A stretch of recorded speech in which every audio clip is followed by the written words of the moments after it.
नमस्कार, स्वागत है आपका टीवी न्यूज में। इजराइल हमास के बीच कतर की मध्यस्थता वाले समझौते पर इजरायली सरकार ने मुहर लगा दी है, जिसके बाद कुछ समय के लिए गाजा में जंग थम जाएगी। बता देते हैं, इस डील के तहत हमास 7 अक्टूबर के हमले में बंधक बनाए गए कुछ लोगों को रिहा करेगा। बदले में इजराइल अस्थायी रूप से जंग रोक देगा।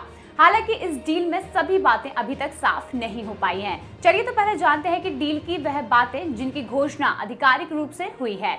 CNN की रिपोर्ट के मुताबिक इजराइल सरकार के एक बयान में कहा गया है कि कैबिनेट ने एक समझौते को मंजूरी दे दी है, जिसके तहत गाजा में हमास द्वारा बंधक बनाए गए कम से कम 50 बंधकों को रिहा किया जाएगा, जिसके बदले में इजराइल के हवाई और जमीनी अभियान में 4 दिन का संघर्ष विराम होगा।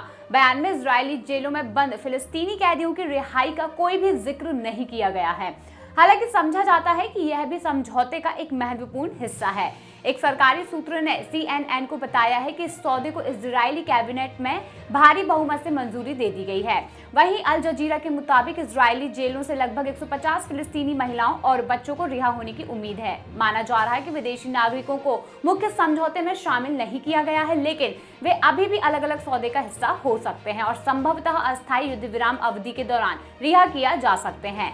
लड़ाई के विराम के दौरान प्रत्येक दिन 10 बंदियों को रिहा किए जाने की उम्मीद है और यह बताया गया है कि इजराइल हमास द्वारा रिहा किए गए प्रत्येक 10 अन्य बंदियों के लिए एक अतिरिक्त दिन का विराम देने के तैयार है।